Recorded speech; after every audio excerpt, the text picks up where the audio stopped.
로마서 12장 1절과 2절 말씀 보겠습니다. 그러므로 형제들아 내가 하나님의 모든 자비하심으로 너희를 권하노니 너희 몸을 하나님이 기뻐하시는 거룩한 삶제사로 드리라. 이는 너희의 드릴 영적 예배니라. 너희는 이 세대를 본받지 말고 오직 마음을 새롭게 함으로 변화를 받아 하나님의 선하시고 기뻐하시고 온전한 뜻이 무엇인지 분별하도록 하라. 아멘. 기도하겠습니다. 주여, 이 시간 우리와 함께 하시고 말씀을 통하여 깨닫고 변화되는 이 시간 되게 하여 주시옵소서. 주의 영으로 함께 하여 주시고 우리 마음을 새롭게 하옵소서. 예수님의 이름으로 기도드리옵나이다. 아멘. 네, 오늘 이제 선막에 대해서 마지막 이제 오늘 할 건데요. 오늘 로마서 12장 1절에 보니까 형제들아 내가 하나님의 모든 자비하심으로 내가 권한다 그래요. 하나님의 자비는 우리를 불쌍히 여기고 우리를 강도 만난 것 같은 우리들 이웃이 되어 주셔서 정말 고통 속에 방황하고 또 고통 속에 눈물 흘리는 그런 우리 영혼을 향한 그 자비하심이 있다는 거예요. 근데 그 자비, 모든 하나님의 자비하심으로 내가 너에게 권하는데 너희 몸을 하나님이 기뻐하시는 무슨 제사? 거룩한 산제사로 드려라. 이렇게 얘기합니다. 그러니까 제사는 거룩한 산제사다. 그러면 산제사로 드린다는 말은 내가 산제물이 된다는 뜻입니다. 양이 옛날 구약시대에 사람의 속죄를 위해서 양을 잡아 피를 뿌려 하나님 앞에 바쳤듯이 우리 자신들도 그러한 피뿌림의 역사, 그러니까 예수 그리스도의 피가 우리 속에 뿌려지는 것뿐만이 아니라 우리의 피가 뿌려져서 세상을 속죄시키는 그런 거룩한 산제사, 영적 예배를 드리라. 이렇게 얘기를 하고 있는 거예요. 사람은 희생함으로써 마음의 기쁨을 얻습니다. 희생이 없는 사람들은 마음에 진정한 기쁨이 없어요. 오늘도 상추밭에 가서 뭐 뜯고 오고 그저 하니까 기분이 어때요? 좋죠? 나쁘진 않습니다. 왜냐하면 내가 오늘 큰일을 한 건 아니지만 내가 오늘 희생했다. 내 속에 희생, 내가 봉사했다. 근데 이런 마음 하나가 사람을 살 수 있는 힘을 이렇게 주는 겁니다. 마찬가지입니다. 사람은 영과 혼과 육이라는 세 가지로 구성되어 있어요. 요거는 껍데기, 요거는 흙으로 되어 있는 물질, 이거는 육체. 근데 이 육체는 사람 죽으면 이 육체가 움직입니까? 안 움직입니까? 안 움직이죠. 왜 안 움직이냐면 이 육체를 움직이는 힘은 이 육체에 있는 게 아닙니다. 어디에 있어요? 영혼에 있죠, 그죠? 영혼이 내 몸속에 들어있으면 심장이 뜁니다. 근데 영혼이 떠나면 심장이 멈춰요. 그럼 심장이 멈추면 이 피가, 우리 몸이 있잖아요. 피가 계속 도는데 이 피가 도는 이것이 멈춰지는 거예요. 그러니까 살아있는 피는 움직여야 살아있는 건데 근데 그 피가 멈추게 되는 거예요. 그러면 죽는다는 거죠. 이 사람이 죽는다는 것은 육으로 따지면 피가 멈춘다. 심장이 멈춘다.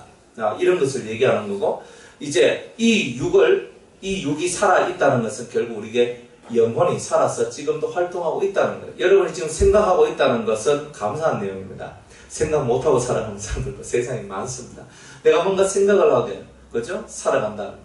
근데 우리의 모든 생각들이 어떤 생각이냐? 내가 희생할 줄 아는 것, 헌신할 줄 아는 것, 나를 버릴 줄 아는 것, 그런 세상으로 내 자신들이 들어가야 된다는 거예요. 그러면 이 성막은 과연 무엇을 얘기하느냐? 변화. 무슨 변화냐? 육이라는 것과 혼이라는 것과 영이라는 것이 있는데 이 세 가지가 우리가 죄로 말미암아 타락이 됐다는 거예요. 죄로 말미암아 타락된 우리의 육과 혼과 영을 어떻게 하면 새롭게 할 수 있을까? 그러면 새로워질 수 있는 길. 그래서 12장, 우리 로마 12장 2절 말씀에 보니까 너희는 이 세대를 본받지 말고, 보세요. 이 세대를 본받지 말고, 그 다음 두 번째는 오직 마음을 새롭게 함으로 뭘 받아? 변화를 받아야 되는 거예요. 변화가 안 되면 하나님의 선하시고 기뻐하시고 온전한 뜻을 분별을 못한다는 거예요. 그러면 하나님의 진정한 뜻은 어디 있습니까? 진정한 뜻을 바로 이 성막에서 우리한테 보여주면서 진짜 하나님의 뜻을 알아라. 이런 거죠. 그러면 하나님의 뜻을 우리가 오늘 종합적으로 하는 날이니까 세 번째 시간이라서 첫 번째는 육이라고 그랬어요. 이 번제단과 물두멍은 육이 해야 될 일이라고 그랬죠. 그러니까 내 육이 있어서 육을 변화시키는 작업이 필요하다 이 말입니다. 육을 변화시키려고 하면요. 첫 번째로 이 번제단에서 뭘 하는 거예요? 회개를 하죠. 회개를 하죠. 근데 회개가 그냥 되는 회개가 아니라 눈물. 따라합시다. 눈물로 눈물로 내 몸을 내 몸을 씻어내는 것. 씻어내는 것. 내 눈물로서 내 몸에 있는 죄악을 씻어내는 거예요, 사실은. 그래서 처음 단계의 모든 해결은요, 눈물로서 시작하는 겁니다. 내가 그런 악을 저질렀고, 내가 그렇게 못된 행실을 했고, 내가 그렇게 잘못했구나. 그것을 보면서 눈물로서 그것을 돌이키고 싶은, 다른 말로, 변화를 받아. 이렇게 변화를 받아. 변화하고 싶어서 이 가슴 속에서, 주님, 내가 왜 그렇게 살았을까? 내가 왜 그렇게 믿었을까? 내가 왜 그렇게 갔을까? 내가 왜 그렇게 행동했을까? 쭉 하면서 가슴을 치면서 회개하는 것이 모든 변화의 시작입니다. 그리고 이 시작부터 우리가 이걸 잘해야 되는 거예요. 그러니까 내가 변화를 추구하는 마음이 없이는 절대 이건 안 됩니다. 육이 변화되고 싶어요? 내가 살아왔던 삶을 한탄할 줄 알아야 돼요.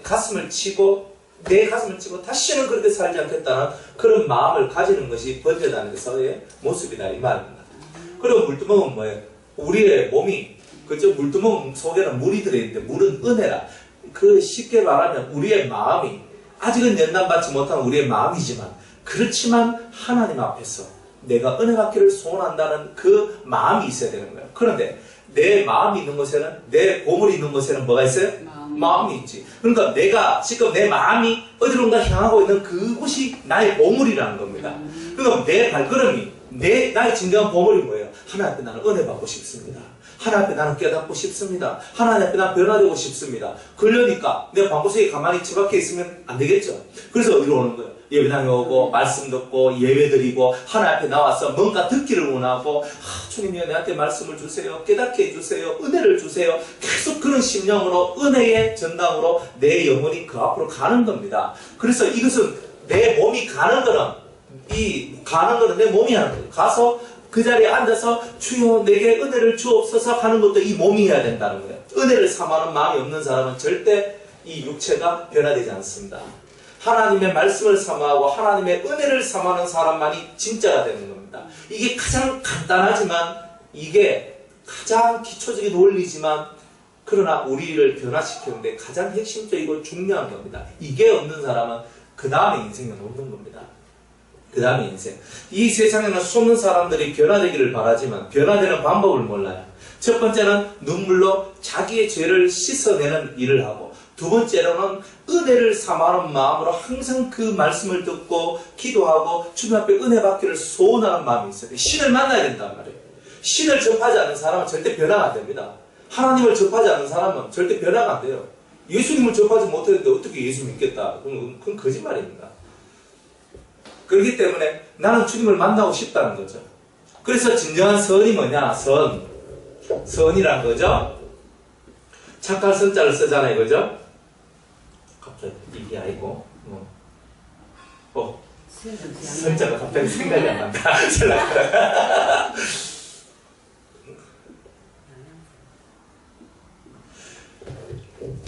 착하다 하는 말이 뭐냐? 하나님 앞에서 착하다. 뭐가 착한 거고 하나님께서 이렇게 얘기하거든요. 첫 번째는 하나님을 찾으랍니다. 하나님을 뭐하라? 하나님을 찾는 사람이 선한 겁니다. 두 번째로 하나님을 믿는다. 믿는 자가 선한 겁니다. 세 번째로 하나님의 법을 실천한다. 이게 선입니다. 세 가지 원리입니다. 찾고 믿고 그 다음에 행하는 것. 이게 선입니다. 그러면 우리 속에 찾는다는 것은 뭐예요? 하나님을 만나고 싶죠. 진리를 만나고 싶죠. 예수님 만나고 싶죠. 그 찾는 것이 없는 사람은 선이 없다는 것입니다. 신이 있다. 이 천지만물을 신이 창조했다고 하는데 신이 있다면 나는 그 신을 만나고 보고 싶은 거 아니겠어요? 그 찾음이 없는 사람은 안 돼요. 그래서 성경은 너희가 전심으로 나를 찾고 찾으면 나를 만나리라. 하나님 만날 수 있다 얘기합니다. 그럼 우리가 하나님을 못 만나는 이유는 뭐예요? 찾지 않으니까 못 만난다는 거죠. 내가 찾으려고 하면 반드시 찾아지게 되는 게 신입니다. 우리가 의지를 갖고 찾으라. 그 다음에 하나님을 찾으면 하나님께서 하시는 모든 일을 이제부터는 믿게 되는 거예요. 그건 믿음이 올라오는 거예요. 찾고 믿고 그러니까 그분을 믿으니까 그분이 하신 말씀들을 이제는 실천하게 되는 겁니다. 이 세 가지가 뭐냐? 선이라는 거예요. 그러면 찾는 것, 믿는 것, 실천하는 것 이 모든 것들이 우리의 몸과 마음이 하나가 되어서 하지 않으면 이것은 이루어질 수 없는 겁니다. 내 몸이 여기 있고 마음도 여기 있어야 되는 거예요.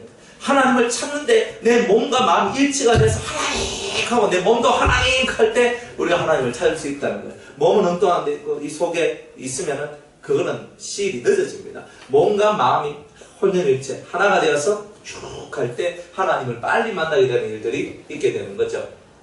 그래서 이 회개를 통하여서 눈물로서 회개하는 이것을 통하여 우리는 어디로 가는 거예요? 참된 선으로 나가는 겁니다. 하나님을 찾고 하나님을 믿고 하나님의 법을 실천하는 이 세계 속으로 저와 여러분들이 들어가는 거죠. 그래서 이런 육이 해야 될 일을 할 때에 여러분들은 육의 변화가 옵니다. 하나님의 모든 말씀은 변화를 위한 말씀이죠. 새롭게 되고 변화되는 말씀. 육을 새롭게 하려면 육의 일을 해야 됩니다. 그죠? 그러면 육의 일을 하려면 항상 제가 여러분들한테 강조하는 게 뭡니까? 습관이 습관. 이 습관이 중요한 겁니다. 어떤 습관으로 바뀌어야 되냐면은 은혜를 사모하는 습관으로 바꾸고 그리고 회개하기를 즐겨하는 내 삶의 습관을 만들어내야 됩니다. 그러니까 내 입, 내 눈, 그죠? 제일 중요한 건 뭐예요? 내가 무엇을 듣고 무엇을 보고 무엇을 말하느냐 이 세 가지거든요. 그럼 내가 여러분이 지금 뭘 들었어요? 잘 들어봐요. 마귀가 여러분들한테 말할 때는 항상 악으로 가는 말을 합니다. 그리고 여러분 기분 나쁘게 하는 말들을 해요. 그리고 여러분들 보는데 사람들이 기분 나쁘게 보이고 안 좋게 보이고 그죠? 탁 보면 짜증나고 이런 것들은 다 뭐예요? 이건 뭔가 문제가 있다는 뜻이거든요. 입으로 말하는데 불평, 불만 그죠? 그리고 이 욕하고 악한 소리를 한다. 그러면 내가 뭔가 지금 잘못되어 있다는 거죠. 그죠? 항상 그렇게 생각해야 돼요. 자, 듣는 거, 보는 거, 말하는 거, 이 세 가지가 잘 들리고 잘 봐지고 잘 말해지면 이 사람은 복 있는 사람이고 선한 사람이고 하나님을 찾아 나가는 사람입니다. 그런데 듣는 것과 보는 것과 말하는 것에서 문제가 생겼다 이 말입니다. 그래서 그 문제의 첫 단초가 뭐냐? 여러분들이 은혜를 사모하고 회개하는 이 심령을 여러분 이런 습관들을 길러나갈 때에 여러분들 속에 있는 문제점들이 하나씩 해결되어지는 일들이 나오게 된다는 거예요. 자, 육의 문제는 육의 습관이 와야 돼요. 육을 바꾸려면 좋은 습관이 와야 돼요. 그렇죠? 힘들어도 어려워도 육의 습관을 좋은 습관으로 가져야 돼요. 자, 두 번째로 이 혼입니다. 혼이 바꿔야 되는데 혼을 구성하는 3요소가 있다고 그랬죠? 그죠? 혼을 구성하는 3요소가 뭐예요? 지, 정, 의. 요걸 보고 지라 그러고 요걸 보고는 정이라 그러고 요걸 보고는 의라 그러죠. 지, 정, 의. 혼이 가지고 있는 3요소. 지식을 추구하는 마음.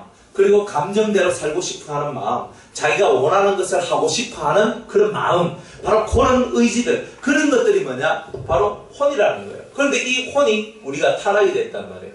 하나님의 말씀을 믿지 않음으로 말미암아 우리 마음이 타락이 딱 됐습니다. 그러면 타락이 딱 됨으로 말미암아 이 지, 정, 의라는 이 세 가지 요소가 변질됐단 말이에요. 세 가지가 변질된 세 가지를 주님이 새롭게 하기 위해서 세 가지 기물들을 우리한테 선물들을 보여주시는 거예요. 첫 번째로는 뭐예요? 등대를 보여주시죠. 그 다음에는 상을 보여주시고 그 다음에는 금향단을 이렇게 보여주시는 거예요. 이 세 가지가 뭐냐 하면은 이 세 가지가 반듯하게 돼 있어야 된다는 거예요. 등대 위에는 7 등잔이 있어야 되고 등잔에 불이 켜져 있어야 되고 상 위에는 12덩이의 떡이 올라가 있어야 되고 그 다음에 금향단에는 향단 위에는 금향로가 있어야 된다는 거예요. 그러니까 그 각자 그 그릇 위에 채워져야 될 것을 채워야 됩니다. 기름과 떡과 향 이 세 가지가 채워지는 것이 곧 우리 마음이 해야 될 일이라는 거예요. 그러면 첫 번째, 자, 기름을 채운다는 말은 성령을 충만히 받으라는 뜻입니다. 7 성령을 충만히 받으라. 그 다음에 떡은 뭐예요? 네? 떡은 말씀이죠. 내 속에 말씀을 채우되 그 말씀의 종류가 몇 종류? 12종류다. 12종류, 지난주에 다 얘기했어요. 그래서 12종류의 떡에 대해서 주님께서 우리한테 먹으라 그럽니다. 야, 종류가 12개니까 12가지 맛이 나겠죠? 사람도 몇 종류? 12종류의 사람이 있다 그랬죠. 내 빼라 낳고 나하고 다른 사람이 11명이나 있다는 거예요. 교회 다니는데 나하고 다른 성향의 사람이 11종류의 사람이 있어요. 비슷하지만 다르고 아예 다른 사람들 많이 있어요. 근데 그런 사람들을 내 마음에 품고 살 수 있는 것은 말씀이 들어오지 않는 사람은 절대 그렇게 못한다는 거예요. 그래서 세 번째는 의지를 바꿔야 되는데, 이거는 우리 속에 우리 속에는, 믿음의 의지가 있는데, 무엇을 신념, 내가 바라고 있는 것을 하고자 하는 마음이 있습니다. 그런데 그 위에 뭐가 들어와야 돼요? 믿음의 기도가 들어와야 되는 거죠. 마음이 믿음으로써 그 믿음의 모든 것을 확고하게 할 수 있는 것은 내가 믿는 말을 기도를 통해서 응답받는 겁니다. 그게 바로 믿음의 의지입니다. 사람들이 예수님 당시에도요, 예수님께서 허구한 날 그 믿음이 적은 자라고 제자들을 책망하시고 이 세상을 책망했단 말입니다. 믿음이 적다고. 그럼 우리가 그 믿음이 적단 말이 과연 뭔가? 그것은 그들이 기도를 하지 않는다는 뜻입니다. 하나님을 진짜 믿는 사람은 기도를 하게 되어 있고, 기도를 하면 살아계신 하나님을 만나게 되는 역사가 나오고 응답받는 역사가 나옵니다. 이 기도. 그래서 이 기도를 통해서 뭐가 키워지냐? 의지라는 것이 키워집니다. 기도하지 않는 사람은 의지가 없는 겁니다. 우리 믿는 사람은 그렇단 말이에요. 우리 믿는 사람은 기도가 없이는 의지가 없다. 그래서 기도를 통하여서 하나님 앞에 능력을 받고, 기도를 통하여서 우리가 변화를 받는다는 거죠. 그래서 우리의 마음의 변화를 추구하는 자가 되는 겁니다. 마음의 변화. 자, 마음의 변화는 오직 성령과 말씀과 기도로서 되는 겁니다. 그러니까 이 세 가지가 우리 속에 없으면 우리는 마음이 변화되지 않습니다. 그거는 다 아는 내용이죠. 그죠? 다 알아요. 근데 아는데 뭐가 안 되느냐 하면은, 구체적으로 들어가서 내가 어떻게 기도할까? 어떻게 말씀을 읽을까? 어떻게 내가 살까 하는 그런 문제들. 성령의 역사를 어떻게 내가 이끌어 갈까? 이런 문제들이 사실은 현실 속에서의 가장 중요한 문제인 겁니다. 여러분들은 성령이 충만하십니까? 근데 여러분들 스스로 내가 성령이 충만한가? 내가 오늘 밤에 내가 성령 충만하지 않기 때문에 오늘 밤에 올라와서 기도를 빡시게 하면 내가 성령 충만해진다. 다들 이렇게 생각을 하죠. 근데 잘 생각하셔야 돼요. 성령 충만하니까 하려면 기도해야 된다. 그래 기도를 많이 하니까 기분이 좋아서 성령 충만한 것인가? 그런 게 아닙니다. 성령 충만이야말은 신에 의해서 내가 이끌림을 받는다는 거예요. 하나님에 의해서, 예수님에 의해서 내가 이끌림을 받고 그 음성과 그 인도를 그대로 내 삶으로 받아들이는 것이 있는 것. 그게 바로 우리가 성령이 충만한 겁니다. 그런데 사람 말이 내 귀에 잘 들어와요. 그러면 성령 충만한 거 아닙니다. 하나님의 음성, 예수님의 음성, 성령의 음성이 내 안에 더 잘 들려야 내가 성령이 충만한 거예요. 그런데 여기서 이 말하면 저기서 저 말하면 하면서 내가 사람이 말하는 대로 따라가는 거라 이래. 그러면 사람이 말하는 대로 따라가는 것은 내가 성령이 충만한 거다? 아니다? 아니다는 거예요. 지금 사람의 말이냐 신의 말이냐 이것조차도 구별을 못하고 있는 사람은 절대 성령 충만한 게 아닙니다. 성령이 충만하면요 하나님의 음성이 들리기 시작하는 거예요. 그게 충만한 거예요. 기도 열심히 한번 하고 딱 성경 한번 읽었다가 내가 성경이 충만합니다 하고 이렇게 하는데 그게 아니라는 거예요. 하나님의 음성, 하늘의 음성이 들려지는 것이 중요한 겁니다.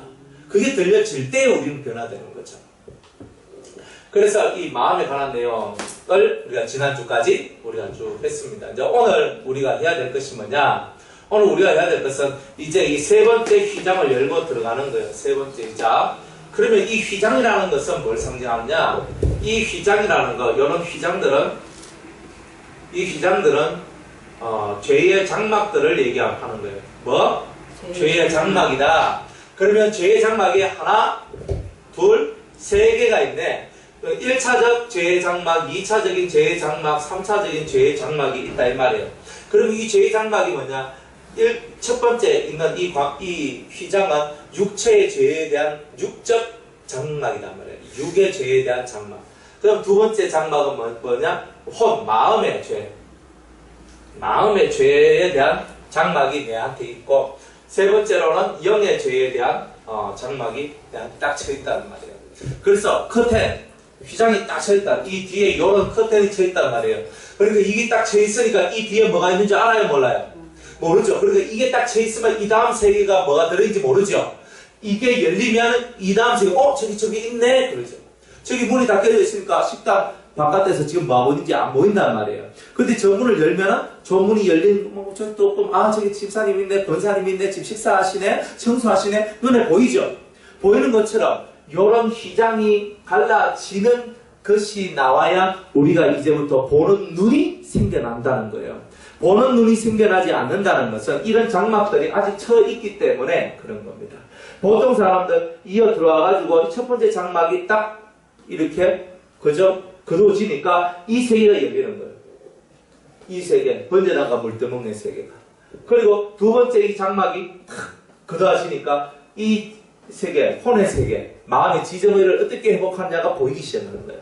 그다음 세 번째 이 장막이 열려야 이 지성소 속에 있는 법계와 속죄소에서 일어나고 있는 영적인 이야기들을 깨닫게 되는 그런 일들이 있게 되는 겁니다. 그래서 문이 열려야 보여져야 그 다음에 내가 찾아갈 수 있는 거예요.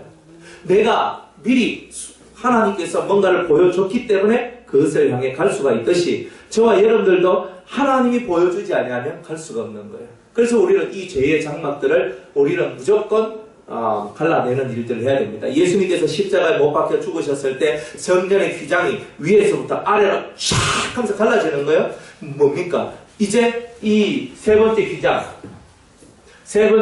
싹 갈라지면서 이제 이 혼과 영이 서로 볼 수 없는 사이인데 이제 우리 마음을 집중하면 뭘 볼 수 있다? 영의 세계를 볼 수 있는 이 길이 열린 거다 이 말입니다. 지금 우리는 영의 세계를 볼 수가 없어요. 왜? 마음과 영 사이에 뭐가 쳐 있어요? 장막이 쳐 있단 말이에요. 커튼이 쳐 있단 말이에요. 딱 쳐 있으니까 내가 보고 싶어도 못 보는 거예요. 그런데 이것이 딱 사라져 버리니까 이제 저는 영의 세계네. 저거는 신령한 세계네. 저거는 하나님의 깊은 은혜의 세계네. 우리가 이때까지 볼 수 없었고 맛볼 수 없었던 그런 아주 깊은 하나님의 은혜의 세계가 있구나 하는 것을 알고 이쪽을 향해서 달려가게 되는 겁니다. 그래서 여러분들은 장막을 걷어야 돼요. 그러려면 회개하는 것이 1번입니다. 내가 주를 위해 충성합니다. 봉사합니다. 여러분들 그거는요. 다 그 다음 이야기입니다. 1번은 뭐다? 회개하는 겁니다. 1번은 무조건 회개입니다. 여러분이 회개하는 그 삶을 살 때에 이것이 딱 열려지는 거예요. 그래서 여기 문이 딱 열려지는 거예요. 문이 열려져. 그래 여기서 이걸 보는 거예요. 하나님 내가 완전히 속죄되기를 원합니다. 죄사함 받기를 원합니다. 그래서 이 성도가 이 문이 열려서 이 안에 딱 들어가는 거예요. 그걸 딱 들어가니까 이제 법궤가 있어. 근데 법궤는 뭘 상징하느냐? 법궤는 하나님의 임재. 하나님이 우리와 함께 하십니다. 그게 뭐예요? 임마누엘. 이런 거다 이 말이에요. 법궤가 있는 것은 곧 하나님이 나와 함께 하신다는 뜻입니다. 다른 말로 하나님이 내게 임하셨다. 예수님이 내 안에 오셨다. 임재, 내 안에 내주하셨다. 따라합시다. 내주. 내 안에 임재하셨다. 내 안에 오셨다. 이 말입니다. 그래서 이 법궤가 내 속에 있다는 말은, 내 영 속에 있다는 말은 하나님, 예수님이 내 안에 오셨다, 임하셨다. 그걸 얘기하는 겁니다. 그리고 주님이 내게 오셨다. 주님 내게 오셨습니다. 그래서 이 법궤, 그러면 주님이 오셨다. 임마누엘, 하나님이 나와 함께 하신다라는 임마누엘이 내게는 이루어졌다라는 그 말은 그 법궤 안에 뭐가 있다? 세 가지의 중요한 이런 기물들, 성물들이 들어있는데 이 세 가지가 들어있다는 것입니다. 하나님이 여러분들 속에 임재했단 말은 이 세 가지가 있어야 하나님이 여러분과 함께 계신 거다 이 말입니다. 그런 사람이 신령한 사람이고 영적인 사람입니다. 첫 번째는 아론의 쌍난 지팡이입니다. 12족장들이 그죠? 다 나왔습니다. 나와가지고 아론 빼고 나머지 11족장들이 왜 우리도 다 할 수 있다 그러면서 우리는 왜 아론처럼 못하나? 모세 왜 당신만 다 하려고 하나? 이러면서 따지고 들어옵니다. 그럴 때 왜 아론이 선택받은 사람인지를 가르쳐주기 위해서 너희 모든 족장들아 너희 지팡이를 다 이 성소 안에다 집어넣으라 그랬죠. 그래서 성막 안에다 딱 넣어두니까 그래서 성소 안에 딱 넣어두니까 그 다음날 하룻밤 딱 자고 오니까 무슨 일이 벌어져요? 원래 지팡이는 뿌리가 없으니까 열매나 이파리가 나올 수 있습니까? 없습니까? 없는 거예요. 그런데 다른 지팡이는 맨 그대로 있는데 아론의 지팡이만큼은 싹이 나고 열매가 맺었어요. 그 열매가 뭐냐? 살구 열매입니다. 살구 열매. 그리고 이 살구 열매가 뭐냐? 살구라는 것이 바로 기쁨이라는 것을 뜻하는 거예요. 생명이라는 것을 뜻하는 거예요. 왜? 죽은 나무에서 뭐가 생겨났어요? 생명이 나왔단 말이에요. 그러면 생명이 나오니까 기뻐요. 여러분들 아브라함과 사라가 99세 때, 89세 때 임신을 했어. 100살 때 애를 낳았어요. 90살 때 여자가 애를 낳았어요. 그죠? 60살 보고 애 낳으셔 하면 뭐 계십니까? 그 60이 넘으니까, 아, 저는 안 돼. 목사님 다 안 뵀어. 왜 그래? 하면서 이미 나는 끝났어. 다 이러는데, 90살 때에 애를 얻는 거예요. 희망이 있는 거예요? 없는 거예요? 전혀 없는 거예요. 그게 불가능한 거예요. 아이고, 이미 내 남편은 100살이고 나는 90살인데 무슨 희망이 있어? 난 희망 없음. 희망이 없는 거예요. 근데 희망이 없는 그 속에 하나님께서 생명을, 이삭을 선물로 주시는 거죠. 그래서 이삭이 나오니까 마음에 큰 기쁨이 생기죠. 생명이 들어와. 추운 고목나무에서 꽃이 피는 듯. 그죠? 우리 속에 생명의 능력으로 기쁨이 쫙 올라오는 거예요. 그죠? 여러분들 속에 이 아론의 상난 지팡이가 뭐냐? 여러분들 속에 생명의 능력이 들어있는 거예요. 여러분들이 가는 곳마다 생명의 꽃이 피는 거예요. 열매가 피는 거예요. 그러니까 사람들한테 뭘 준다는 말이에요? 기쁨을 준다는 말이에요. 아, 너무 은혜 받았습니다. 너무 은혜 받았습니다. 근데 어제 이제 제가 그 기도원에서 부산에 제가 가잖아요. 금요일마다. 그래, 부산에 가서 이제 그 집회를 하는데 어제 따라 사람들이 많이 안 왔어. 줄줄이 다 와서 5명이 빠졌네. 그래가지고 앉아있는 사람이 처음에 3사람밖에 없었어요. 그래서 3사람 다 앉아, 그래, 하자. 그 하나님 앞에. 뭐, 내가 이제 숫자 바라고 했나. 우리 열심히 이제 또 찬송하고, 기도하고, 말씀 전하고 하는데, 어떤 사람이 한 명이 슈르륵 들어오는 거야. 처음 온 사람인데. 탁 들어와요. 또 내가 아시는 목사가 또 나중에 또 한 명 들어와. 그래가지고 내가 이렇게 가만히 보니까, 하나님은 다 사람들이 안 올 때 안 오고, 뭐, 빠질 때 빠져가지고, 그러면 사람 기운이 빠져서, 아이고, 이렇게 사람이 적을 때 뭘 하겠나. 그렇게 생각하지만, 그런데 그런 게 아니더라.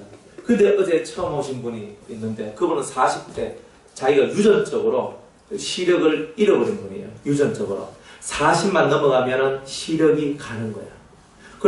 그러면 지금 그 눈은 이렇게 떠 계시던데, 그래, 뭐가 보입니까? 하니까, 모든 것이 하얗게 보입니다. 그러니까 모든 것이 하얗게 보입니다. 그래, 지금 나이가 60이신데, 근 10몇 년 동안을, 진짜 소경으로 사셨는 거예요.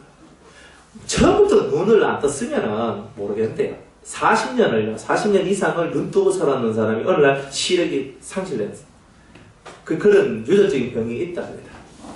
그래, 그 병이 걸렸대. 얼마나 슬픕니까? 그런데 그분이 그래도 하나님 앞에 기도하고 찬송하면서 은혜 생활하고 나와다가 자기가 시름 신학교 가면서 자기가 좀 뭔가 뜨거운 것이 사라졌대요.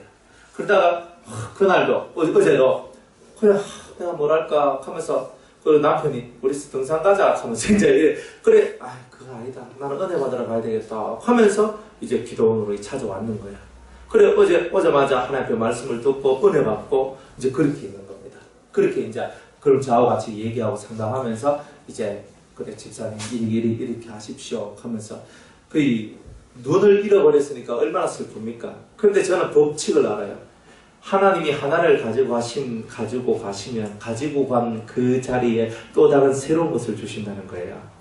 육신의 눈을 빼앗아 가셨는데 그러면 이분한테 무슨 눈을 주기를 원하겠어요? 신령한 눈, 영의 눈을 주기를 원한다는 겁니다. 그런데 내가 눈을 잃어버렸어요. 슬프다, 괴롭다, 아프다 이게 아니고 내가 육신의 눈이 사라졌기 때문에 내가 안 보기 때문에 나는 죄를 안 짓는 겁니다. 그리고 내가 죄를 안 지으면 마음이 누구보다도 깨끗할 수 있어요. 누구보다도 마음이 깨끗할 때 기도하면 하늘문이 열리고 신령한 눈이 열리고 새로운 세계가 열리게 되는 겁니다. 그러니까 세상은요 절대 공짜라는 것이 없습니다. 내가 세상적으로 하나를 잃어버렸는데 영적으로 하나를 얻을 수 있습니다. 감사하지 않습니까? 뒤집어 놓고 얘기하면 내가 영적으로 하나를 까먹으면 육적으로 하나를 얻을 수 있다는 뜻입니다. 영과 육은 절대 함께 가지 않습니다. 영의 것을 얻고자 하면 육의 것을 포기해야 돼요. 어쩔 수 없어요. 왜? 그 두 개는 함께 갈 수 없는 거기 때문에. 그래서 나는 육의 것을 포기하고 영의 것을 찾겠습니다 하면서 육의 것을 포기하고 버리고 가는 사람한테 하나님은 영의 것을 주시고 영의 것이 잘 되니까 이 범사에 자신의 삶도 복된 그런 삶들이 이루어지는 그런 역사가 있게 되는 거예요. 그러니까 여러분들이 우선순위를 뭘로 찾느냐가 중요한 겁니다. 그분이 하나님 전에 와서 말씀을 듣고 기도하면서 은혜를 받는 거예요. 그러니까 이 속에서 기쁨이 올라오는 거예요. 자기 속에서 뜨거움이 올라온다는 거죠. 여러분, 이 속에서 기쁨이 올라오고 내가 살아가야 될 의미가 올라왔다. 그 생명의 능력이 그분한테 임했기 때문에 그게 가능한 겁니다. 여러분들은 어딜 가든지 간에 사람에게 생명을 안겨다주는, 기쁨을 안겨다주는 그런 사람이 되십시오. 영의 기쁨, 마음의 기쁨을 허락해야 됩니다. 육은요, 먹고 마시고 즐기고 놀면 육은 만족한 겁니다. 그런데 마음과 영이라는 것은 절대로 그 먹고 마시는 것 속에서는 즐거움과 기쁨을 만끽할 수가 없는 거예요. 이것은 새로운 것이 들어와야 돼. 마음에는 마음을 기쁘게 하는 마음의 것이 들어와야 되고, 영은 영을 기쁘게 하는 영의 것이 들어와야 되는 거예요. 그게 뭐냐? 마음을 살리는 것도 생명이고 영을 살리는 것도 생명인데, 이 불가능한 어떤 환경 속에서도 기쁨을 유지할 수 있는 이 상태가 곧 생명의 상태라는 거예요. 여러분이 어떤 상황 속에서도 기뻐할 수 있습니까? 그죠? 아들내미, 딸내미, 자식들이 속을 썩이는데 그 가운데서도 주 안에 있는 나에게 딴 근심이 있으랴 찬송할 수 있습니까? 속이 짜증나고 성질나가 에이씨 하면서 막 이게 막 올라오거든요. 또 내 마음대로 안 되면요 막 속이 막 천불 나고 막 에이 하면서 이렇게 사람은 자기 마음대로 안 되면 이 속에서 거대한 폭풍이 올라오는 거예요. 확 뒤집어지는 거예요. 그런데 이 생명의 능력을 받으면요 뒤집히는 게 없어요. 이 뒤집히는 게 없고 자기가 생명이 충만하니까 기쁘고, 나를 만난 사람이, 우울한 사람도 나를 만나면 기뻐지고, 살 의미가 생기고, 내가 어떻게 살아야 되겠다 하는 방향성이 만들어지고, 그렇게 되는 겁니다. 여러분들 생명이라는 것이 그런 거 아닙니까? 살아있으니까, 살아있다는 말은 바로 그런 내용입니다.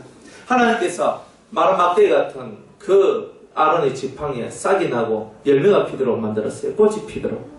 여러분들 속에 그런 꽃이 피고 향기가 나고 열매가 맺을 수 있는 그 삶은 오직 바로 이 영 속에서 여러분이 받아야 될 은혜를 받고 이 세 번째 휘장을 가르고 들어갈 때만 생기는 겁니다. 마음의 평안을 얻고 싶습니까? 평안은 언제 옵니까? 처음에는 회개할 때 와요. 그런데 처음에는 회개할 때 오고 가면 갈수록 또 더 회개할 때 와요. 그런데 이미 이제 그것을 다 통과하고 이 회개의 삶을 지나간 사람들한테 기쁨은요, 생명은 하나님을 아는 데서 오는 겁니다. 하나님을 모르는 사람은요 본질적인 기쁨을 알 수가 없습니다. 하나님이 어떤 분인지, 하나님 뭘 좋아하는지, 하나님의 성향이 뭔지, 속성이 뭔지, 요소가 뭔지, 이런 것들을 깨달은 사람만이 변질되지 않는 영혼의 기쁨을 누릴 수가 있는 겁니다. 다른 사람들한테 생명을 선물로 주고 싶지 않습니까? 여러분이 생명이 되세요. 제가 설교를 하는데 설교 잘하니까 여러분이 생명이 있다, 그게 아닙니다. 제 안에 있는 생명이 여러분들한테 흘러가는 것일 뿐이고, 제 안에 생명이 없으면 여러분들한테 생명이 흘러가지 않는 거예요. 제 안에 기쁨이 없는데 여러분한테 기쁨이 내려가겠습니까? 제 안에 즐거움이 없는데 즐거워지겠어요? 그죠? 물은 위에서 아래로 흐르지 아래에서 위로 흐르지 않는 겁니다. 모든 은혜는 위에서부터 아래로 내려가는 거예요. 그 은혜가 있으면 은혜가 내려가고, 악이 있으면 악이 내려가고, 선이 있으면 선이 내려가는 거예요. 그러니까 여러분 자신이 가정을 변화시키려면 여러분이 먼저 하나님의 사람으로서 성령이 충만하고 은혜가 충만한 하나님의 선을 가득 채운 사람으로 여러분이 서 있어야 됩니다. 내가 생명의 사람이 되면 우리 가정은 생명의 가정이 됩니다. 내가 생명의 사람이 안 된다, 내가 기쁨의 사람이 안 된다, 내 속에 생명의 향기가 나지 않는다, 그러면 우리 집도 안 되는 겁니다. 내가 변화되면 다 되는 거죠. 내가 바뀌면 다 되는 겁니다. 그래서 여러분들이 아론의 쌍난 지팡이를 여러분들이 소유하고 있다면 가는 곳마다 살리는 역사가 있는 거예요. 따라합시다. 예수님의 영은 살리는 영이다. 살린단 말이에요. 가는데 살린단 말이에요. 다 살려. 왜? 예수님은 가는 곳마다 다 살리죠. 아멘. 여러분 죽었던 영, 죽었던 몸, 죽었던 마음 다 살리는 겁니다. 육도 살리고 마음도 살리고 영도 살리는 거예요. 살아갈 의미를 주는 거예요. 여러분들 생명이 있다는 말은 살아갈 의미가 있다는 거예요. 의미를 찾아야 살지, 살아가는 의미가 없는 그 사람이 어떻게 살겠습니까? 못 삽니다. 살고 싶어도 그는 살 수가 없는 거예요. 의미가 없는 거예요. 그런데 이 생명의 능력이 들어오면 의미가 생깁니다. 내가 왜 살아야 되는지를 아는 거죠. 생명이라는 것은 바로 그런 겁니다. 여러분들 어린애 보고 가만히 있으라 하면 그거는 죽으라는 소리와 같은 겁니다. 어린아이는 그죠? 딱 나왔구만 막 지가 지쳐서 쓰러질 때까지 돌아다닙니다. 왜? 그 아이 속에 뭐가 있었어? 생명이 있었어. 근데 그 아이가 병들었어요. 그러면 띠다리라고 아무리 캐도 안 움직여. 병아리, 봄날에 병아리 푹 쳐지시, 푹 하면서 이래 있듯이, 삐약 하고 있는 겁니다. 그게 바로 그런 어린아이들이에요. 우리도 마찬가지입니다. 우리 속에 생명이 들어있으면 이 속이 활발합니다. 영적으로 이 마음 속에서 활발한 뭔가가 나옵니다.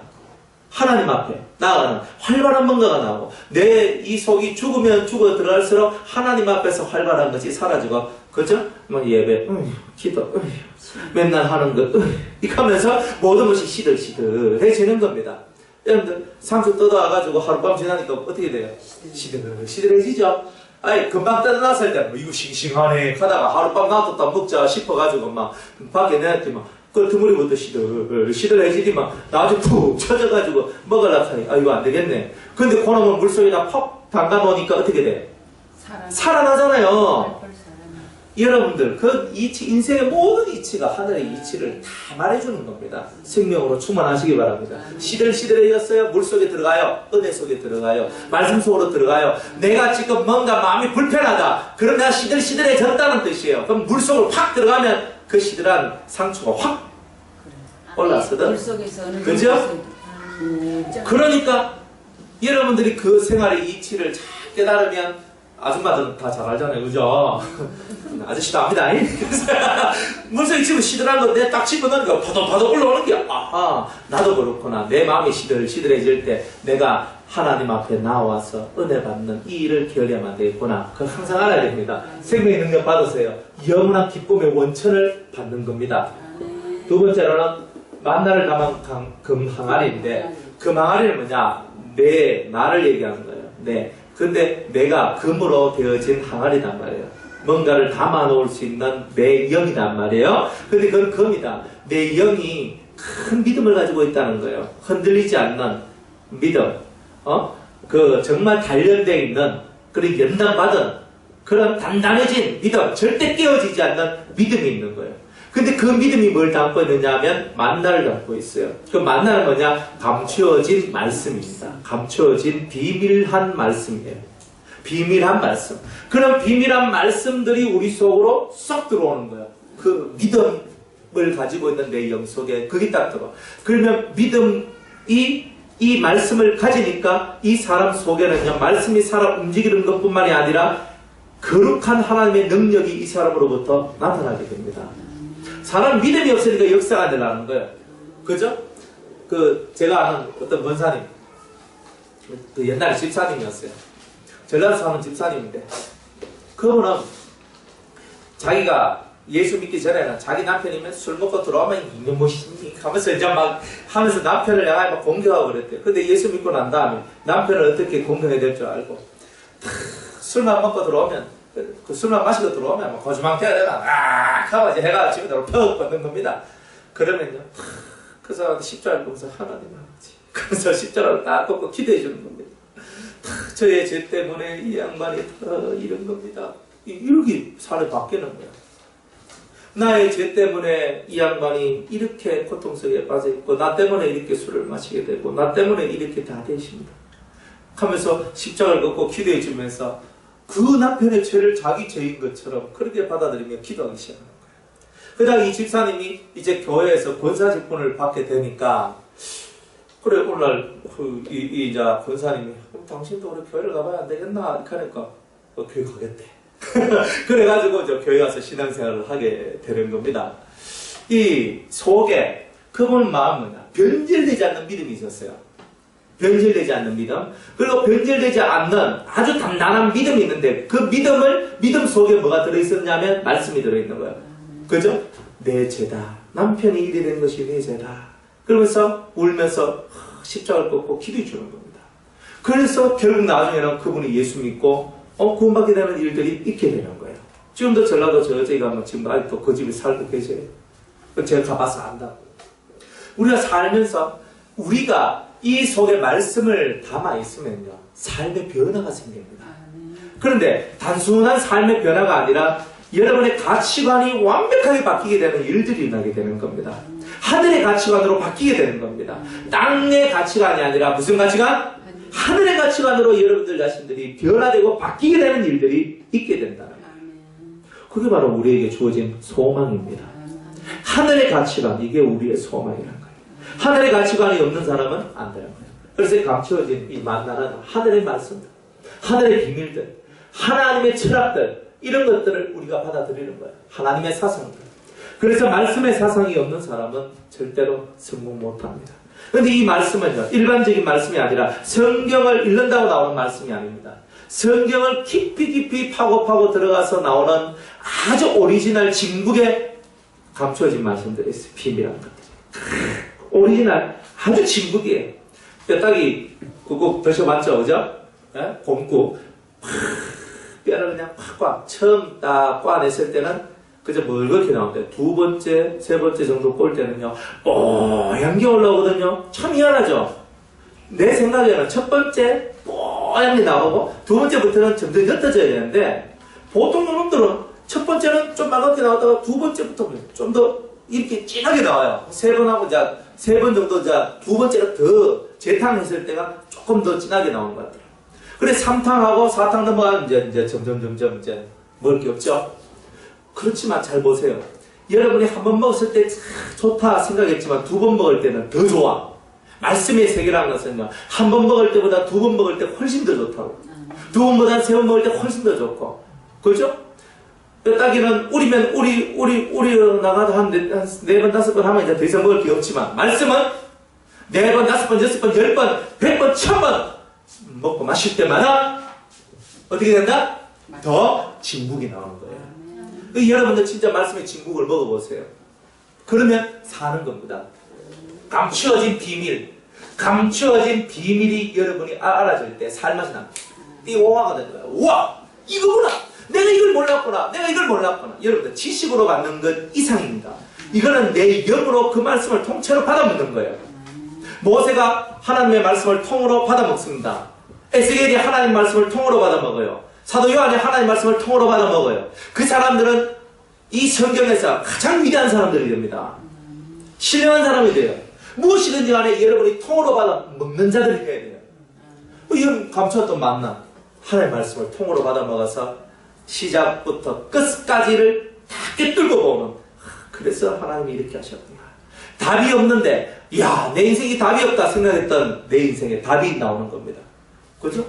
내가 왜 이렇게 고난을 당하고 고통을 당하고 내가 사고가 나고 내가 이 힘들게 살아야 되고 왜 내 자식은 이렇고 왜 내 마누라는 이렇고 내 남편은 어떻고 왜 내 이거는 어떻고 내 교회에서 내 모습은 어떻고 자꾸 그런 생각이 드는 것은 우리가 아직 이 감추었던 비밀을 먹지 못했기 때문에 우리 자신들이 자꾸 쇠약해지는 거예요. 영적으로. 감추었던 비밀을 먹게 되면 여러분은 쇠약해지지 않습니다. 여러분은 계속 풀어 청청하면서 살아 올라옵니다. 이 속에서 꽃은 시들고 풀은 마르고 그러나 하나님의 말씀은 영원히 선다가 됐어요. 풀은 시들고 꽃은 마르나 하나님의 말씀, 여호와의 말씀은 영원히 서리라 그랬습니다. 하나님의 말씀이 들어오면 내가 살아 움직이는 사람, 비밀을 아는 사람 되는 거예요. 비밀, 사람의 비밀, 하늘의 비밀, 세상의 비밀, 이 땅의 비밀, 천사의 비밀, 모든 거 다 압니다. 이 하나님의 비밀, 예수의 비밀, 성령의 비밀, 천사의 비밀, 사탄의 비밀, 그죠? 무슨 또 귀신들의 비밀, 마귀들의 비밀, 사람의 비밀, 그죠? 우리는 또 뭐 재밌는 여섯국 같은 거 보면 출생의 비밀, 그거 뭐 이거 하잖아요. 뭐 출생의 비밀 이거 하는데 그거 출생의 비밀 뭐 알아서 막으로. 그런데 그보다 더 중요한 하늘의 비밀, 감춰져 있던 우리의 육안의 눈으로는 볼 수 없는 그 비밀한 세계가 열린다는 거예요. 그죠? 아라비안 나이트 그거 보면 이렇게 그 주인공이 그 도둑놈 속을에 그 들어가는데 열려라 참깨 하니까 문이 촥 열리는 거야. 비밀이거든요 그게. 왜? 닫혀져 있는데 열려라 참깨 하니까 문이 샥 열려서 그 안에 보험을 들고 확 가져가. 이 열려라 참깨가 뭐냐? 바로 그 문을 여는 비밀이거든요. 그 비밀한 수수께끼들을, 비밀한 그런 것들을 여러분이 깨달아내면요, 그 안에 감춰져 있는 무수한 보물들을 여러분의 것으로 만들어낼 수가 있는 게라. 영적인 보물들을요. 이런 사람이 될 수 있는데 얼마나 복이 있습니까? 근데 그런 내가 되었다면 여러분은 이미 열린 사람입니다. 근데 그게 안 돼 있으면 아직은 여기까지 못 갔단 말이에요. 지성소에 못 갔단 말이에요. 못 갔다. 법계가 아직 안에 안 들어왔다. 세 번째로 십계명 두들판입니다. 십계명은 뭐냐? 법이 있어요. 사람은 이제 법이 있어야 됩니다. 법이 딱 들어오면요, 어떻게 됩니까? 절대 법이 딱 들어오면요, 정확하게 사람을 분별하고 판단할 수 있습니다. 그러니까 저분은 저렇고 이분은 이렇고 탁탁 옳은 것은 이거, 그런 것은 이거, 참은 이거, 거짓은 이거, 저 사람은 의롭다, 저 사람은 선하다, 저 사람 죄 지었다, 저 사람 악하다, 무슨 죄를 지었다, 답이 딱 나오는 거예요. 그러니까 공의로운 판단을 할 수 있는 힘이 생기는 겁니다. 이 계명이 우리 마음에 영속에 기록되어 있으면요, 공의로운 판단이 시작되는 겁니다. 그러니까 사람들한테 그땐 말로 그저 사람들을 심란하게 만들거나 그리고 사람들을 고통스럽게 만드는 또 원망받을 만한 그런 말을 하는 자가 되지 않을 수 있다는 거예요. 법이 없는 사람은요, 백날 가도 안 돼요. 따라합시다. 가슴을 치며 주여 법을 주시옵소서. 판단할 수 있는 법을 주시옵소서. 깨닫게 하여 주시옵소서. 가슴을 팍팍 쳐요. 이 가슴 속에 이게 들어야 되는 거야. 따라합시다. 내 법을 이 마음에 기록하리라. 주님은 여러분 마음속에 내 법을 기록하려고 그랬어요. 하나님께서. 여러분들 속에 하나님의 법이 기록되어져야 된다는 거예요. 그러면 공의로운 판단이 일어나는 거예요. 정의로운 사람이 되는 거예요. 절대로 헛소리 안 해요. 가끔가다 우리 헛소리 하잖아요. 그죠? 엄한 소리하고 있잖아요. 이상한 소리하고 헷갈리는 소리하고 그죠? 정신 나간 소리하고 때로 미친 소리까지도 뭐 그냥 막 해버립니다. 자, 우리 깨달아야 됩니다. 우리 속에 정확한 소리만 나옵니다. 성경 가자. 너희는 맹세하지 말라 그러죠? 하늘로도 맹세하지 말고 땅으로도 맹세하지 말고 그 어떤 것들로도 맹세하지 말고 너희들은 옳으면 옳다, 아니면 아니다. 예할 것은 예하고 아니할 것은 아니하고 정확하게 사는 겁니다. 그렇게 살 수 있는 이유가 뭐예요? 법이 딱 들어오니까. 나더러 주여 주여 하는 자마다 다 천국에 들어갈 것이 아니요. 어떤 자가 들어가요? 내 아버지의 뜻대로 행하는 자라야 들어가리라. 불법을 행하는 자들아 다 내게서 떠나가라. 왜? 불법이 뭐예요? 법이 없다. 법을 어겼다는 뜻입니다. 법을 어기는 자들은 다 떠나가라. 하나님의 법이 없는 사람들은 다 떠나가라 그럽니다. 주님은 율법을, 하나님의 법, 토라를 완전케 하려고 오셨다. 완전케 하려고. 그럼 완전케 하기 위해서 오셨기 때문에 이 법이, 완전한 법은 예수님을 통해서만이 온다는 거예요. 예수님을 통해서 온 이 완전한 법을 보고 로마서 8장 2절 생명의 성령의 법이라고 그랬던 거예요. 사망의 죄와 사망의 법에서 우리를 해방시켰던 유일한 법, 생명의 성령의 법, 그게 바로 우리 안에 들어온다는 거예요. 그러면 모든 것을 정확하게 판단하고 정확하게 볼 수 있다는 거예요. 정확한 눈을 가진다는 거예요. 그러면 정확한 눈, 정확한 귀, 그러면 정확한 말을 할 수 있는 거예요. 그러니까 우리가 그것을 할 수 있는 사람이 돼요. 그래서 성경은 사람을 외모로 보지 말라 그러죠. 그럼 사람은 뭘 봐야 된단 말이야? 그죠? 이거 많이 쪼만해가지고 얼굴 보면 착하게 생겼는데 그죠? 얼굴 보니까 어이구 착하게 생긴 얼굴은 사기꾼이 많으신다. 예? 호강가는 얼굴 사기꾼이 많아요. 아이고 호강가네 그팀 나중에 사기꾼이라. 너무 친절해. 나중에 보면 사기꾼이라. 여러분들 왜 우리가 사기를 당하느냐? 이유는 하나입니다. 사람 볼 줄 모르기 때문이죠. 사람 볼 줄 모르기 때문에. 그래서 사기 당하고 나중에는 막 가슴을 치고 땅을 치고 고통하고 통곡하는 거 아닙니까? 근데 사람을 볼 수 있는 눈을 만들어내는 거예요. 영을 볼 수 있는 눈, 속 중심을 볼 수 있는 눈. 그 눈을 딱 가지니까 저 사람 옳다. 그러다 저 사람은 말은 꼬리 하는데 속은 아니다. 딱 오는 거예요. 그러면은 듣고 알아서 판단해서 알아서 내가 행동하는 겁니다. 근데 그런 것이 있어야 여러분은 진짜가 되는 겁니다. 가짜배기는 그런 게 없어요. 영 속에 새겨진 율법이 있다. 매일 있죠? 있으면 다 달라지는데. 그전에는 이제 누가 뭔 말하면 다들 맞다. 여기서 이 말하면 맞다. 저서 저 말하면 맞다. 하고. 그런데 이제는 줏대 있는 삶을 살아간다.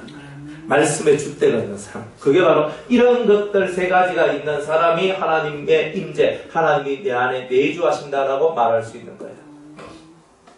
그 다음에 이 법궤 뚜껑, 법궤가 어떻게 되어 있냐면 이렇게 되어 있습니다. 법궤가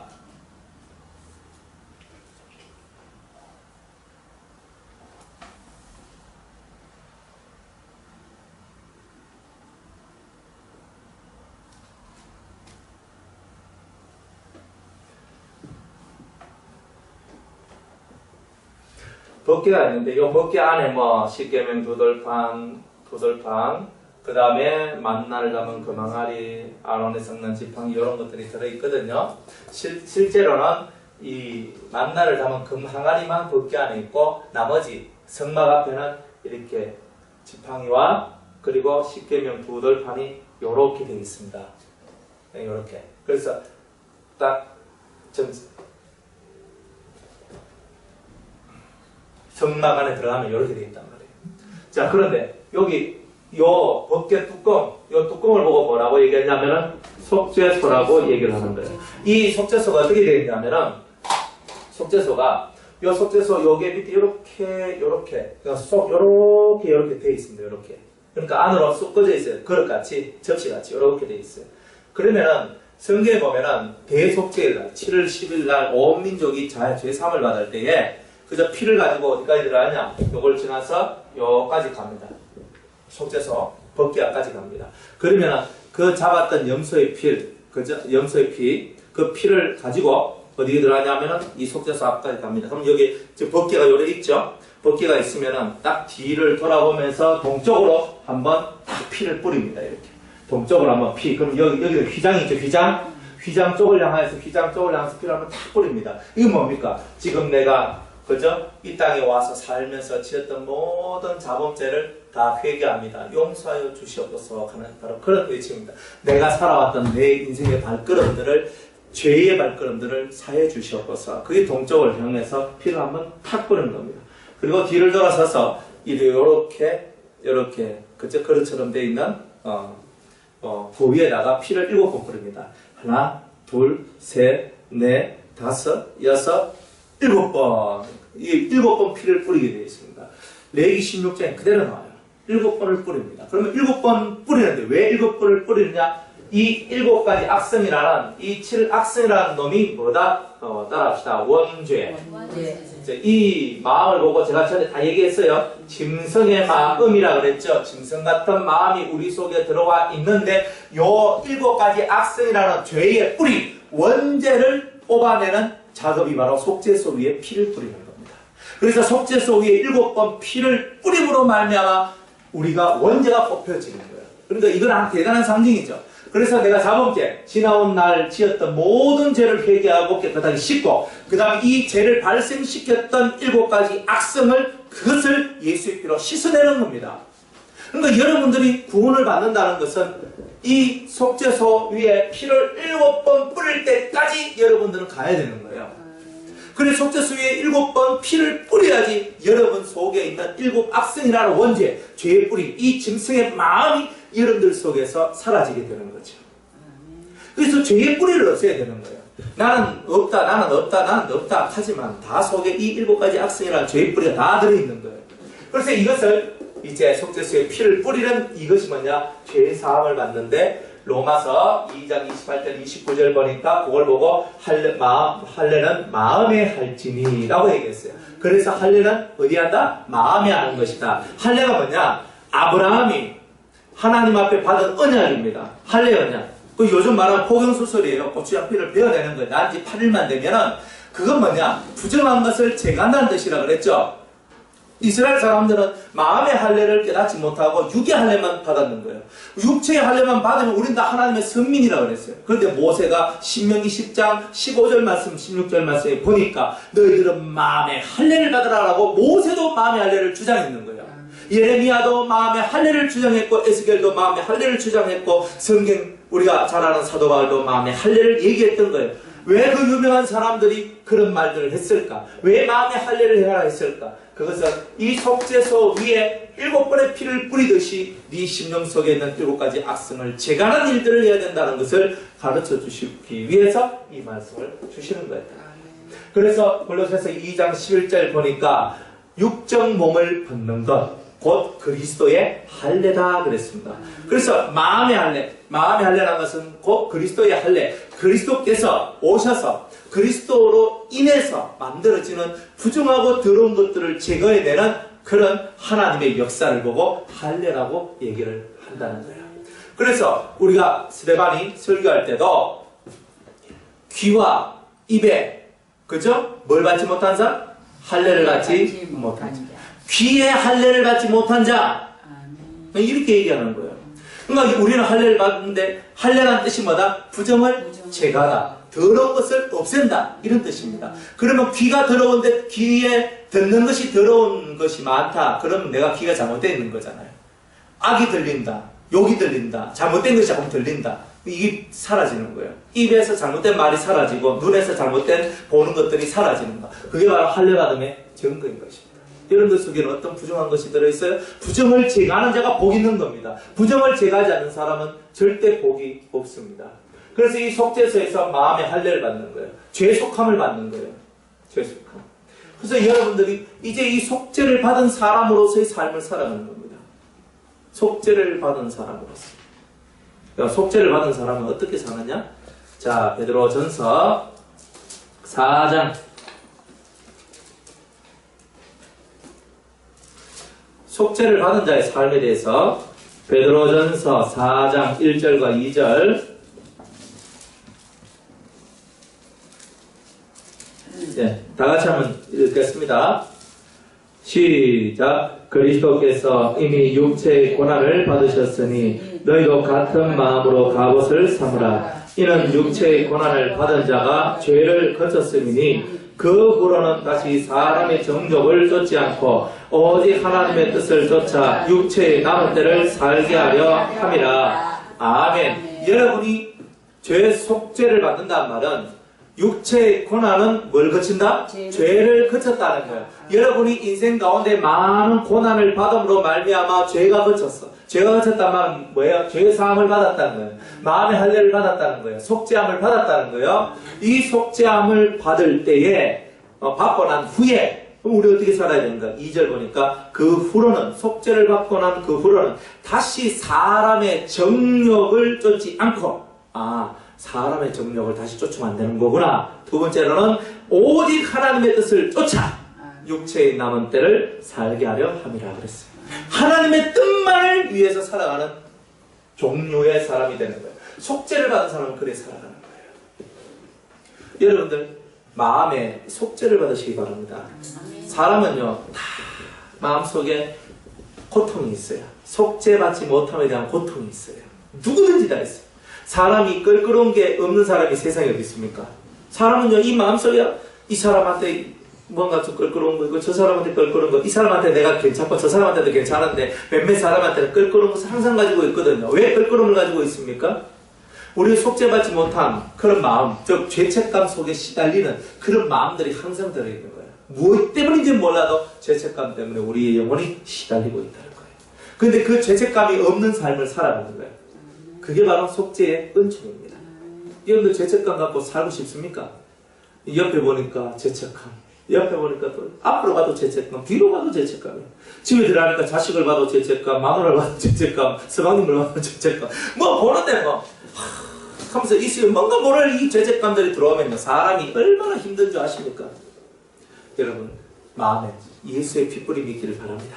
7번 핏부림을 받으시기 바랍니다. 그것을 열망하고 소망하세요. 내 죄 사함을 받았느니라 하는 그런 주님의 음성을 듣는 자들이 되어야 된다는 거예요. 자, 마지막으로 이런데 이 속죄소 위에 보면은 이 천사 둘이가 어떻게 하냐면은 팔을 이렇게 벌리고 있어요. 이렇게 팔을 이렇게 벌리는 것이 이렇게 마주보면서 팔을 이렇게 하고 고개를 숙여서 그 피 뿌리는 그 장소를 이렇게 하고 있는 이쪽 쌍으로 이렇게 하고 있어요. 지금 무슨 말인지 알겠죠? 천사 이렇게. 천사는 눈에 보이는 겁니까? 안 보이는 겁니까? 뭐 천사 난 잘 보입니다 하면 할 말 없는데 천사는 잘 안 보입니다. 그래서 천사가 잘 안 보여. 근데 안 보이는 천사가 이렇게 하고 있다는 말이에요. 그러니까 하나님은 항상 보이지 않는 눈으로 그 피를 바라보고 있다는 것을 얘기하고 있는 거예요. 항상 그 피를 바라보고 있는 거예요. 예수의 피가 네 심령의 속죄소 위에 뿌려졌느냐 이걸 주님은 항상 보고 있는 거예요.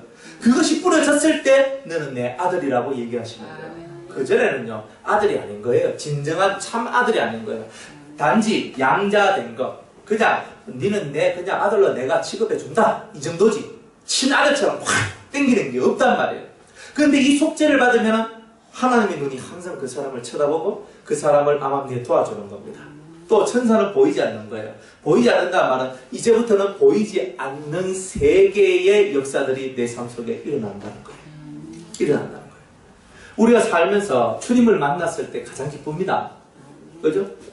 주님을 만났을 때 기도했는데 환상 중에 주님이 오셨다. 기도했는데 주님이 내게 말씀하셨다. 응답을 주신다. 얼마나 감사합니까? 여러분들이 주님을 만나는 것만큼 더 기쁘고 더 즐거운 얘기는 없는 겁니다. 그런데 보이지 않는 주님께서 늘 나를 응시하시고 바라보고 계시고 나를 사랑하시고 나를 이끌어 가신다는 거예요. 그게 바로 이 천사의 의미의 첫 번째 의미입니다. 두 번째는 신령한 세계가 열린다는 겁니다. 속죄가 돼야 진정한 신령한 세계가 열리는 거예요. 속죄, 즉 아직 내 속에 죄가 있는 상태가 되면 온전한 것을 못 얻습니다. 내 속에 죄가 사라져야 온전한 세계, 영의 세계가 열리는 겁니다. 신령한 세계가 열리는 거죠. 그리고 이 천사가 늘 그것을 바라보고 있는 것과 같이 하나님께서 천군 천사를 대동해서 우리들을 지켜주신다는 것과 그 안에 다 포함되어 있는 겁니다. 여러분들의 눈이 열리고 천군 천사가 여러분을 도와주는, 그죠? 이런 일들이 신령한 세계가 열리는 이런 놀라운 이야기가 나와야 되지 않겠습니까? 여기에서 피를 뿌려가지고 이 7번 피가 뿌려졌어요. 여기에 피가 딱 뿌려졌을 때 주님께서는 이 두 그룹 사이로 내가 너에게 말하리라 라고 말씀하셨다는 거예요. 그때부터 진짜 하나님의 음성이 들리기 시작한다는 거예요. 여러분이 진짜 속죄가 될 때에 진정한 하늘의 음성이 들리기 시작하는 겁니다. 속죄가 안 되면요, 속죄가 안 되면은 음성도 세 단계로 이루어지거든요. 처음에는 성령의 음성을 듣다가 그 다음에 수준이 높아지면 예수님의 음성을 들어요. 그리고 예수님의 음성을 듣다가 마지막에는 여호와 하나님 창조주의 음성을 듣습니다. 이게 점점 올라가요. 여러분들은 지금 성령의 음성만 들어도 감지덕지하고 감사하고 좋은데 근데 그것도 잘 못 듣는 게 너무 많거든요. 근데 예수님께서 내한테 오셔서 친히 말씀하신다면 해보세요. 여러분들 그러면요, 여러분들 눈빛과 입에서 나오는 말의 권세가 다 달라집니다. 그 다음에 여호와의 음성을 듣는 거예요. 이런 음성들을 들을 때 여러분은 사는 겁니다. 그런데 예전에 저도 그런 경험을 한 적이 있어요. 이렇게 아침에 일어나가지고 세수를 막 이렇게 하고 있는데 갑자기 이 속에서 있잖아요, 무슨 말이 막 들리기 시작하는 거예요. 뭐라 하지만 제일 끝에 뭐라고 얘기하시냐면 나는 여호와로다 이렇게 얘기하는 거예요. 제가 그 얘기를 듣고 맞다, 양은 목자의 음성을 안다 그랬는데 여호와의 음성은 여호와의 음성을 내가 알아듣고 예수님의 음성은 예수님의 음성을 알아듣고 성령의 음성은 성령의 음성을 알아듣는 거구나, 짬뽕 될 수가 없는 거구나, 이걸 알았던 거예요. 그래서 우리가 살면서 어쨌든 성령의 음성을 듣고 예수님의 음성도 듣고 여호와의 음성도 들을 수 있는 것, 그래서 이 두 그룹 사이로 신령한 음성을 우리에게 들려주시겠다는 거예요. 그것을 우리가 듣고 사는 겁니다. 근데 이것을 얻으려면 우리는 집중해서 하나님의 보좌를 바라보고 그 보좌에 계신 하나님께서 내게 말씀하시는 그 엄청난 영의 세계가 열려야 되는 거예요. 이게 통로가 열려야 되는 거예요. 이 통로가 열리지 않으면 우리는 아직은 완전하지 못하다, 이렇게 얘기를 하는 겁니다. 네, 뭐 할 얘기는 많은데 뭐 할 얘기 다 하면은 그저 밤새도록 해야 되니까 오늘 이 정도에서 제가 이렇게 마치도록 할게요. 여러분, 성막은요, 우리 영의 변화, 마음의 변화, 육의 변화입니다. 우리 변화가 돼야 돼요. 변화된 사람은 눈의 색깔이 다릅니다. 눈빛이 틀리고요, 마음이 틀리고요, 입에서 나오는 게 틀리고요, 듣는 게 틀리고요, 보는 게 틀리고요, 걷는 게 틀리고요, 사는 게 다 틀려집니다. 변화가 안 된 사람은 아까 멘치로 어제나 오늘이나 동일하죠. 그 사람은, 그죠? 변화가 없어요. 마음도 맨 마음의 스타일대로 내가 원하는 대로 내가 살겠다, 그것밖에 없어요. 몸도 알고 뭐 내가 원하는 대로 내가 살겠다, 이것밖에 없는 거예요. 근데 변화가 되면 내가 하던 거 멈추고 안 합니다. 마음도 내가 원래 그걸 좋아하는데 안 한다고 안 합니다. 내가 자꾸 바뀌어져 나가는 거예요. 자, 결론적으로 뭐냐, 거룩한 산 제사를 드려라. 오늘도 우리는 속죄의 제사를 드려야 됩니다. 거룩한 산 제사를 어떻게 지내는가? 첫 번째는 이 세대를 본받으면 안 돼요. 이 세상의 흐름을 내가 쫓으면 안 된다는 겁니다. 두 번째로는 마음을 새롭게 함으로 변화를 받는 일을 해야 된다는 거예요. 하나님, 나는 새롭게 되어서 변화되기를 원합니다. 세 번째는 하나님의 선하시고 기뻐하시고 온전한 뜻을 알려고 힘쓰고 노력하는 자가 되어야 된다는 거예요. 여기에 있는 이 사람이 거룩한 산제사를 드리고 이 성막의 모든 것들을 이루어 나가는 사람입니다. 우리가 지금 다 이룬 게 아닙니다. 이제 앞으로 계속 걸어가야 되는 거예요. 더 완전해지기 위해서, 더 많은 것을 얻기 위해서, 더 주님을 닮기 위해서 그렇게 가는 겁니다. 우리가 아무리 예수님 닮고자 한다 할지라도 예수님처럼은 될 수 없어요. 그러나 예수님 금방 갈 수 있는 거 아니겠어요? 그럼 우리는 예수님처럼 100% 나는 예수님처럼 될 거다. 그래 됐으면 좋겠는데 우리는 인간이 될 때가 예수님처럼은 안 되더라도 예수님 금방 갈 수 있는 거예요. 그래서 나는 예수님 금방이라도 나는 가야 되겠습니다. 예수님을 목적 삼고 예수님 금방이라도 가는 자가 되게 하여 주시옵소서. 그렇게 사는 저와 여러분 되기를 원합니다. 속죄의 비밀, 이게 다 속죄의 비밀들입니다. 그래서 이것이 다 연단이지, 연단. 자, 이게 뭐냐? 따라합시다. 동쪽 문을 여는 것이다. 에덴 동산에, 그죠? 에덴 동산에 사람들이 살고 있었는데, 선악과를 따먹고 난 다음에 어느 쪽으로? 동쪽으로 사람들이 쫓겨났어요. 그죠?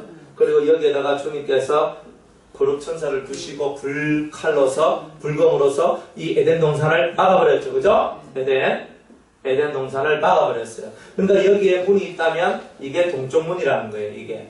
이 에덴의 문이 닫혀져 있으니까 더 이상 사람들은 에덴으로 못 들어가는 거예요. 에덴의 뜻이 뭐라고 그랬어요? 기쁨이라는 것을 얘기해요. 기쁨. 에덴이라는 뜻이 기쁨입니다.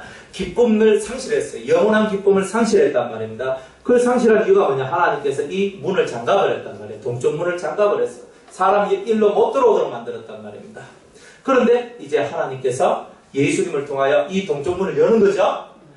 첫 번째, 두 번째, 세 번째 이 문들이 다 열려지게 되면 우리는 육으로는 이 에덴 동산에 못 들어가지만 영으로는 이 에덴 동산에 들어가서 마음의 천국을 이루는 사람이 될 수 있는 거예요. 그래서 여기에 동쪽에 문이 있는 거예요. 다 이유가 있는 거예요. 하나님께서 은혜의 모든 문은 다 동쪽에서 나와요. 생수도 어디서 나와요? 동쪽 문에서 나와요. 바람도 어디서 와요? 동쪽에서 불어요. 홍해가 갈라질 때 바람은 동쪽 바람입니다. 동풍이에요, 동풍. 여러분들 모든 은혜의 시작점은 동쪽에서 나오는 겁니다. 동쪽은 뭐가 뜨는 것이에요? 태양, 해는 뭘 상징한다고 그랬어요? 태양이라는 것, 해라는 것은 하나님, 그리고 하나님의 보내신 예수님은 곧 말씀은 곧 진리, 이런 걸 상징한다고 그랬어요. 태양이 떠오르는 그 동쪽으로부터 빛이 촥 이렇게 오는 거예요. 동쪽에서부터 빛이 촥 비치는 거예요. 이 깨달아야 됩니다. 그게. 동쪽에서 해가 떠올라서 빛이 비치듯이 우리 영혼에도 주님 예수 나의 동상, 그죠? 내가 동쪽 하늘 바라보며 나간다고 그러잖아요. 동쪽 하늘. 우리가 태양을 바라보는 것은 하나님을 바라보는 것, 예수님을 바라보는 것, 진리를 바라보는 것입니다. 그것을 바라볼 때에 그것에서 빛이 나오고 열기가 나오고 우리가 사는 생명의 역사가 나오는 거예요. 동쪽에 해가 떠서 온 세상을 밝게 만들듯이 여러분 속에도 동쪽 문이 열려서 해가 떠야 되는 거예요. 그래야 여러분이 밝아지는 거예요. 얼굴이 확 밝아지는 거예요. 환해지는 거예요. 시커매지는 게 아니고. 그래서 그런 것들이 올라오는 것은 바로 우리가 주님의 은총을 받았다. 그런 내용입니다. 그런 은혜가 있는 여러분들 되시기를 주의 이름으로 축복합니다.